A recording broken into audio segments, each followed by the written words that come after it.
ایک حدیث سناتا ہوں, جنت کے اندر کوئی کاروبار نہیں ہوگا. حدیث شریف میں آتا ہے جنت میں کوئی کاروبار نہیں ہوگا, اگر ہوتا تو کپڑے کا ہوتا یا عطر کا ہوتا. یہ حضور صلی اللہ علیہ وسلم فرماتے ہیں. تو مولانا سید خان صاحب رحمۃ اللہ علیہ ہمیں کہتے تھے, مولوی یونس, ان کا ناک میں بولتے تھے, مولوی یونس کاروبار اگر کرنا ہو تو سلف صالحین کا کاروبار کرو. تو میں ان سے پوچھتا تھا سلف صالحین کا کیا کاروبار ہے, تو کہتے تھے کپڑا, عطر اور پتھر. یہ پتھر جو ہوتے ہیں جو ایران سے آتے ہیں, عقیق ہو یا جو بھی ہو, یہ سلف صالحین کا کاروبار ہوتا تھا. تو میں نے کہا حضرت اس کے علاوہ کوئی کاروبار نہیں؟ بولے کہ یہی 3 کاروبار ہمارے اسلاف نے کیے. پھر مثالیں دیتے تھے, امام ابو حنیفہ کا کاروبار کپڑے کا تھا, عبداللہ بن مبارک کا کاروبار جو ہے کپڑے کا تھا, فلاں کا کاروبار عطر کا تھا, فلاں کا کاروبار جو ہے وہ عقیق ایران. اس لیے کہ جتنے بڑے بڑے گزرے ہیں یہ ایران میں ہی پیدا ہوئے. یہ ترمیز, بخارا, تاشقند, سمرقند, یہ ساری لائنیں ملی ہوئی ہیں. میرے سفر ہوئے وہاں, میں تو سب پٹری جانتا ہوں نا.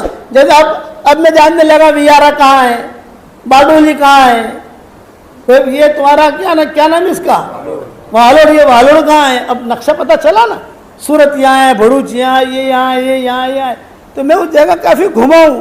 تو وہ ساری کے ساری پٹری کی, وہاں بڑے بڑے علماء پیدا ہوئے ہیں. تو وہ سارے کے سارے جو تجارت بھی کرتے تھے.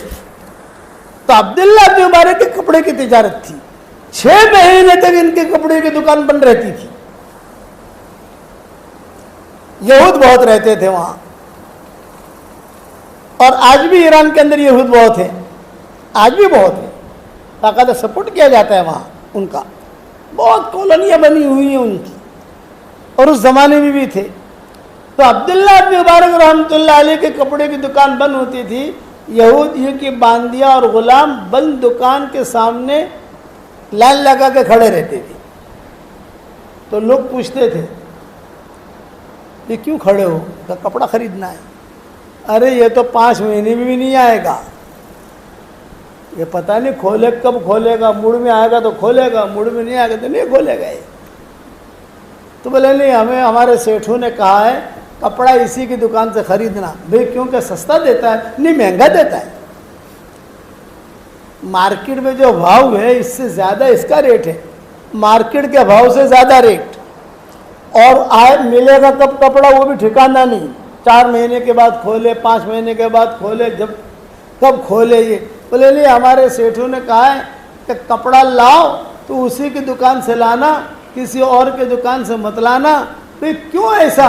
تو اب وہ باندیاں جواب دے رہی ہیں کہ ہمارے سیٹھوں نے یہ کہا ہے اس کی دکان سے کپڑا نکل کر ہمارے گھروں میں آتا ہے, اور ہمارے گھروں میں سل کر ہمارے بدنوں پر آتا ہے, تو ہمیں ایمان کا نور محسوس ہوتا ہے. یہ عبداللہ بن مبارک 6 مہینہ اللہ کے راستے میں نقل و حرکت کرتے تھے, اور 6 مہینہ تجارت کرتے تھے, اور ہر 2 سال میں بیت اللہ کا سفر کرتے تھے, حج کرتے تھے, عمرہ کرتے تھے. اور حرمین شریفین کے جتنے بھی علماء تھے سب کا خرچہ یہی ایک آدمی اٹھاتا تھا.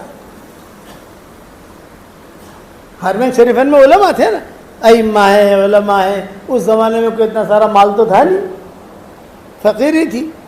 ہمیشہ یاد رکھنا, مال جب آتا ہے نا, مال یہ فتنہ لے کر آتا ہے. مال اللہ نے ایسی چیز بنائی ہے, ہو تو بھی ٹینشن, نہ ہو تو بھی ٹینشن. ہو تو کیا لگا وانو, کیا نہ ہو تو ٹینشن, ہو تو بھی ٹینشن. قاری طیب صاحب رحمۃ اللہ علیہ فرماتے تھے کہ اس کو مال کہو ہی مت, اس کو ٹینشن کی فیکٹری کہو. ہوگا تو بھی ٹینشن, نہ ہوگا تو بھی ٹینشن. تو لوگ پوچھتے تھے حضرت کیا کریں؟ بولے دیوبند میں لگا لو, کوئی ٹینشن ہی نہیں ہے. دیوبند کا مدرسے کے اندر چندہ دو. ان کے زمانے میں چندے بہت آتے تھے, قاری طیب صاحب رحمۃ اللہ علیہ کے زمانے کا. تو عبداللہ بن مبارک رحمۃ اللہ علیہ نے اپنا خرچہ کیا کیا تھا کہ جتنے بھی مکہ مدینہ کے غربا فقراء ہوتے تھے ان سب میں جب جاتے تھے پتہ چلا ابن مبارک آئے ہیں، ان کو عبداللہ ابن مبارک نہیں کہتے تھے، ابن مبارک آئے ہیں، جا ابن مبارک، جا ابن مبارک، بیٹھنے کی ایک جگہ ان کی ہوتی تھی۔ تو غربا فقراء مکہ، اچھا رؤساء مکہ بھی آتے تھے چونکہ عالم تھے، امیر مکہ بھی ان سے ملنے آتا تھا چونکہ عالم تھے، امیر مدینہ بھی ان سے ملنے آتا تھا چونکہ عالم تھے، سب لوگ آتے تھے ملنے۔ اور جا ابن مبارک، جا ابن مبارک، لوگ جو ہے وہ گھیرا بنا کے بیٹھ جاتے تھے۔ اور اس زمانے میں دینار درہم ہوتے تھے، اپنے جیسے نوٹیں نہیں ہوتی تھی، تو تھیلے کے تھیلے بھرے رہتے تھے، بھائی ان کے تھیلے میں سے دیتے جاؤ، لائن ہم مسافر کے لیے لائن لگاتے ہیں نا، وہ دینے کے لیے لائن لگاتے تھے۔ اتنا اللہ تعالیٰ نے مال دیا تھا ان کو، عبداللہ بن مبارک رحمۃ اللہ علیہ کو۔ بیوی ان کی بہت دیندار تھی، تو جب ان کا انتقال ہوا عبداللہ بن مبارک رحمۃ اللہ علیہ کا، تو ان کی بیوی نے ایک پرچہ بھیجا علماء کو، جو اس زمانے کے علماء تھے، چونکہ استاد تھے نہیں، سب کے استاد رہے۔ بیوی نے کہا بھئی شوہر کا انتقال ہو گیا ہمارے، تو آپ لوگ جو ہے پانی وغیرہ گرم مت کرنا، کچھ وصیتیں کی ہیں انہوں نے، ان وصیتوں کے مطابق ان کو غسل دینا۔ کیا وصیت کی ہے؟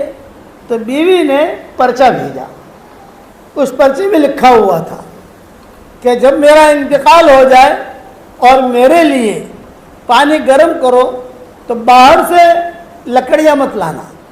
میں نے جو کتابیں لکھی ہیں، میں نے قلمیں تراش کر کتابیں لکھی ہے، کمپیوٹر تو تھا نہیں ہماری جیسے، قلمیں تو تھی نہیں، قلم تراشتے تھے، پھر جو ہے روشنائی کے اندر ڈوبوتے تھے، پھر لکھتے تھے۔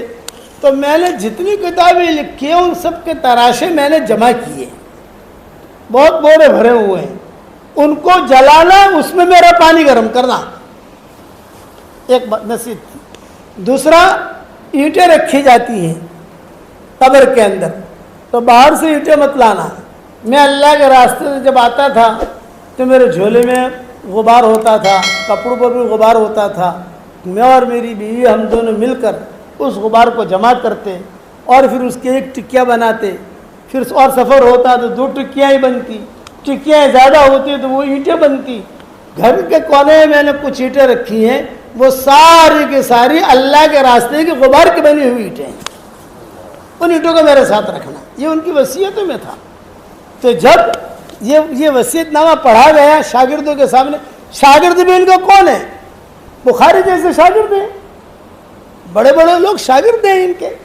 جب انہوں نے دیکھا کہ وہ ہمارا استاد اور یہ کر گیا کام، بولے کہ ما عرفنا حقہ فی حیاتہ، ما عرفنا حقہ فی حیاتہ، ہم نے ہمارے استاد کو اس کی زندگی میں نہیں پہچانا کہ کون تھا۔